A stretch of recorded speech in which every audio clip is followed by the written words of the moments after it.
एक दुःखद बातमी आहे। छत्रपती संभाजीनगरमधील जवान सोपान काळे हे हिमाचल प्रदेशामध्ये झालेल्या हिमस्खलनामुळे शहीद झालेत। संभाजीनगर विमानतळावर त्यांचं पार्थिव आता दाखल झालंय।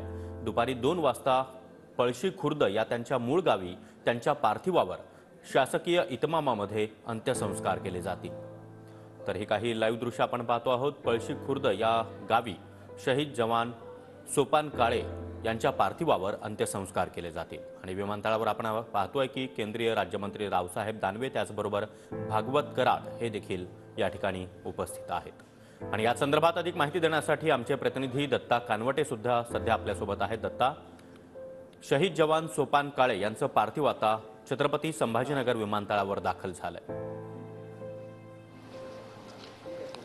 नक्कीच सागर, छत्रपती संभाजीनगर जिल्ह्यातील कन्नड तालुक्यातल्या पळशी खुर्द गावातला हा जवान होता, जो हिमाचलमध्ये ड्युटीवरती असतानाच हिमस्खलन झाल्यामुळे त्यांना वीर मरण आलेलं आहे।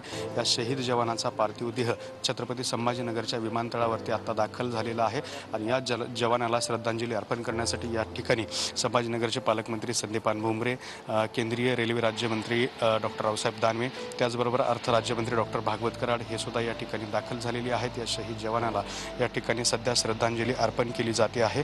त्यानंतर या जवानाचा मृतदेह पार्थिव जे आहे ते कन्नड मार्गे पळशी खुर्द या गावी जाणार आहे। त्या ठिकाणी सुद्धा जवानाला श्रद्धांजली दिली जाणार आहे आणि साधारण 2 वाजण्याच्या सुमारास या शहीद जवानावरती अंत्यसंस्कार केले जाणार आहेत। अत्यंत दुःखद वातावरणामध्ये या ठिकाणी श्रद्धांजली अर्पण केली जाते आहे। हिमाचल प्रदेशातल्या अत्यंत कठीण आणि बर्फाळलेल्या प्रदेशामध्ये हा जवान ड्युटीसाठी होता आणि त्या ठिकाणी हिमस्खलन झाल्यानंतर या जवानाला वीर मरण आलेला आहे। हा जवान शहीद झालेला आहे। सागर, नक्कीच दत्ता, धन्यवाद या माहितीसाठी।